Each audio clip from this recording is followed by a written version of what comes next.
देखिए, आज हम चर्चा करेंगे बेंथम के उपयोगितावादी सिद्धांत की। बेंथम के अनुसार उपयोगितावादी सिद्धांत का अर्थ उस सिद्धांत से है जो प्रत्येक कार्यवाही को, चाहे जो भी कुछ हो, ऐसी धारणा के अनुसार स्वीकार या अस्वीकार किया जाता है जिससे ऐसा लगता है कि वैचारिक पक्ष हित में अभिवृद्धि हो रही है। यानी बेंथम ने ये कहा है कि जो वस्तु, विश्व में जो भी वस्तु उपयोगी हो, श्रेष्ठ है। उपयोगिता किसी वस्तु का वह गुण है जिसके द्वारा वह ऐसे किसी पक्ष के लिए लाभ, सुविधा, सुख, अच्छाई या कल्याण का सर्जन करती है, अथवा ऐसे पक्ष के विरुद्ध होने वाले छल, पीड़ा, बुराई या हित को रोकने का कार्य करती है जिसके हित के बारे में विचार किया जाता है। यानी उपयोगिता वह वस्तु है जिससे व्यक्ति को लाभ, सुविधा, सुख, अच्छाई व कल्याण का सर्जन होता है। इसके अंतर्गत बेंथम ने नैतिकता की परंपराओं, धारणाओं का खंडन किया है। बेंथम ने कहा है कि उपयोगिता को नैतिकता अथवा मानवीय जीवन का आधार बनाया गया है। बेंथम के अनुसार नैतिकता के विषय में विभिन्न प्रकार के विचारक लोग ईश्वर की इच्छा को नैतिकता का आधार मानता है। उनका कहना है कि धर्मशास्त्रों से ईश्वर की इच्छा का ज्ञान होता है, इसलिए जो कुछ ईश्वर की इच्छा अथवा धर्मशास्त्रों के अनुकूल है वह नैतिक है और जो उसके विपरीत है वह अनैतिक और पाप मूल्य है। इसलिए ईश्वरीय इच्छा, प्राकृतिक विधि और अंतःकरण ये सब कुछ व्यक्ति की आत्मगत कल्पनाएं मात्र हैं और उसी को ईश्वर इच्छा, प्राकृतिक विधि अंतरात्मा के अनुकूल माना जाएगा।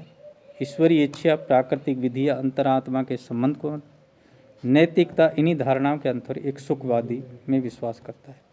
यानी वह मानता है कि सुख अथवा दुख, प्रसन्नता और पीड़ा मनुष्य के दो सार्वभौमिक लक्षण हैं। तो यानी नैतिकता परंपराओं की धारणाओं का कि यानी नैतिकता के अंतर्गत मानवीय जीवन का एक आधार। इसके बाद में है कि प्रकृति ने मनुष्य को दो सत्ताधारी स्वामी के अधीन माना है।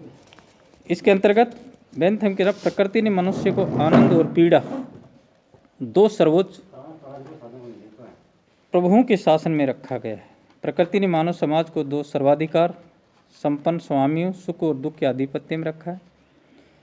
अब सुख की प्राप्ति और दुख के निवारण में बेंथम के अनुसार सुख और दुख की मात्रा, सुख की अनुभूति होती है वह अच्छी है, ठीक है, उपयोगी है। वह कार्य, जो कार्य अनुपयोगी और अनुचित है, जो मानव के कल्याण के लिए श्रेष्ठ नहीं है। इसलिए उपयोगितावादी सिद्धांत से हमारा आशय उस सिद्धांत से जिसमें व्यक्ति की प्रसन्नता में वृद्धि या कमी होती है, जिसके आधार पर वह प्रत्येक कार्य को उचित या अनुचित, या दूसरे शब्दों में जिसमें सुख मिलता है या जो सुख नष्ट होता है, इस बात के लिए हमेशा तत्पर रहता है। इसी के तहत सुख और दुख का वर्गीकरण किया है बेंथम ने 14 प्रकार के सुख और 12 प्रकार के दुख बताए। 14 प्रकार के जो सुख हैं जिनमें इंद्रिय सुख, वैभव सुख, कौशल का सुख, मित्रता का सुख, यश का सुख, शक्ति या सत्ता का सुख, कल्पना का सुख, धार्मिक सुख, दया का सुख, निर्दयता या सुख, स्मृति सुख, आशा का सुख, संपर्क या मिलन सुख व सहायता का सुख। यानी बेंथम ने अपने उपयोगितावादी सिद्धांत के अंतर्गत 14 प्रकार के सुख और 12 प्रकार के दुख बताए। दुखों के अंतर्गत जैसे दरिद्रता का दुख, भावना का दुख, हिचकिचाहट का दुख, शत्रुता का दुख, अपयश का दुख, धार्मिकता का दुख, दया दुख, निर्दयता, स्मृति, कल्पना, आशा व संपर्क का दुख। यानी 14 प्रकार के सुख और 12 प्रकार के दुखों का वर्णन बेंथम ने अपने उपयोगितावादी सिद्धांत के अंतर्गत किया है। और इन सुख और दुखों के जो वर्गीकरण बताए हैं, इनके जो तत्व हैं, इनके अंतर्गत प्रत्येक मनुष्य की भावना जितनी सघन होती है उतनी सुख या दुख को ग्रहण अनुभव करने की उसकी क्षमता होती है।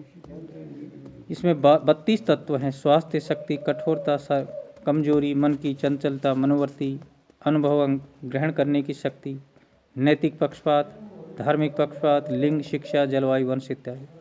तो यानी इसके अलावा बेंथम ने सुख दुख के कुछ स्रोत बताए, 4 स्रोत बताए, जैसे भौतिक सुख दुख, नैतिक सुख दुख, राजनीतिक सुख दुख और धार्मिक सुख।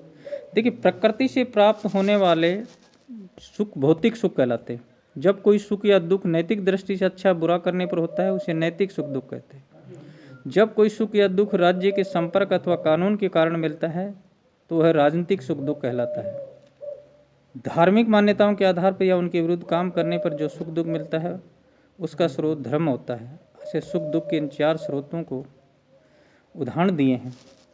इसके आधार पर बेंथम ने सुख दुख मापक यंत्रों की विवेचना की है अपने उपयोगितावादी सिद्धांत के अंतर्गत, जिसके अंतर्गत तीव्रता है, स्थिरता है, निश्चितता है, निकटता या दूरता है, जनन शक्ति है, विशुद्धता है, विस्तार है।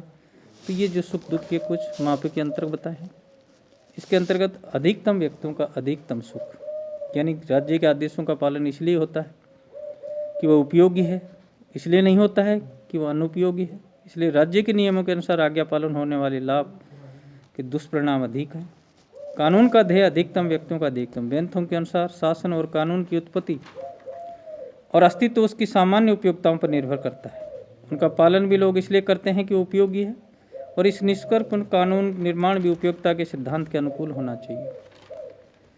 अतः इस निष्कर्ष पर कानून निर्माण की उपयोगिता के सिद्धांत के अनुकूल होना चाहिए। यदि राज्य के कानून उपयोगिता की कसौटी पर खरे नहीं उतरे तो उन्हें बदल देना चाहिए।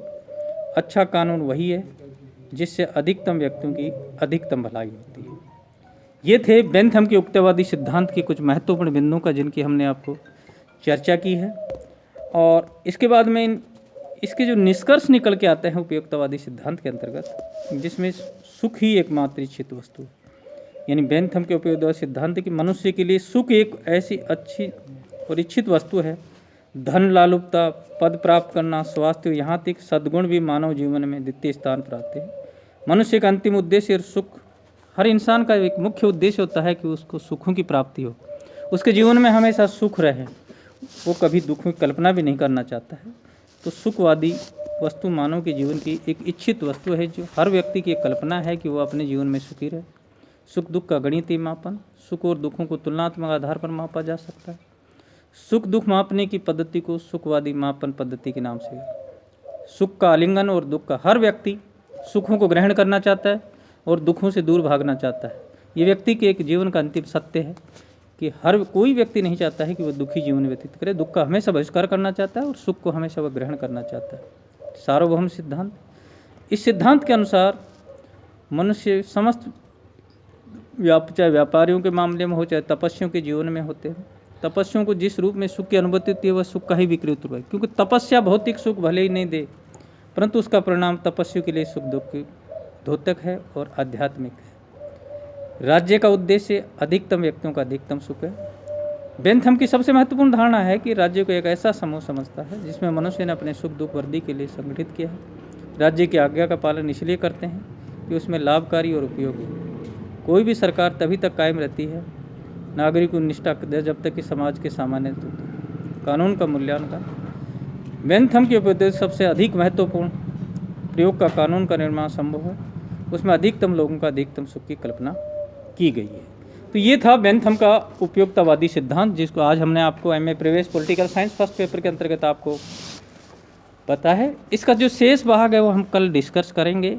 बेंथम का उपयोगितावादी सिद्धांत, जिस पर आज हमने विस्तृत चर्चा की है, और ये बेंथम्स कॉन्सेप्ट ऑफ यूटिलिटेरियनिज्म, उपयोगितावादी तर्क।